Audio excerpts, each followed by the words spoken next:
মুর্শিদাবাদ জেলা প্রাথমিক নিম্ন বুনিয়াদী বিদ্যালয়, শিশু শিক্ষা কেন্দ্র ও মাদ্রাসা প্রাথমিক বিভাগ সমূহের সাধারণ ও বিশেষ চাহিদা সম্পন্ন শিশু ও পড়ুয়াদের ৪৩তম বার্ষিক ক্রীড়া প্রতিযোগিতা অনুষ্ঠিত হলো নবাব বাহাদুর স্কুল ময়দানে।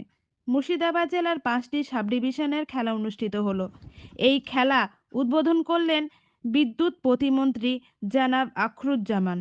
এছাড়াও উপস্থিত ছিলেন বিধায়ক হুমায়ুন কবির, লালবাগ এসডিপিও, মুর্শিদাবাদ থানার আইসি, পৌরসভার চেয়ারম্যান ইন্দ্রজিৎ ধর।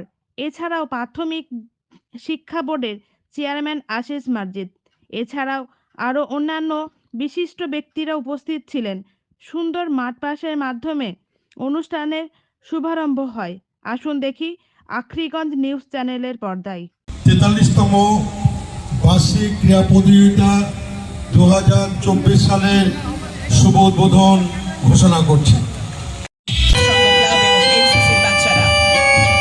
শিশুদের অভিবাদন গ্রহণ করছেন সম্মাননীয় উদ্বোধক মাননীয় জনাব আখরুজ্জামান সাহেব।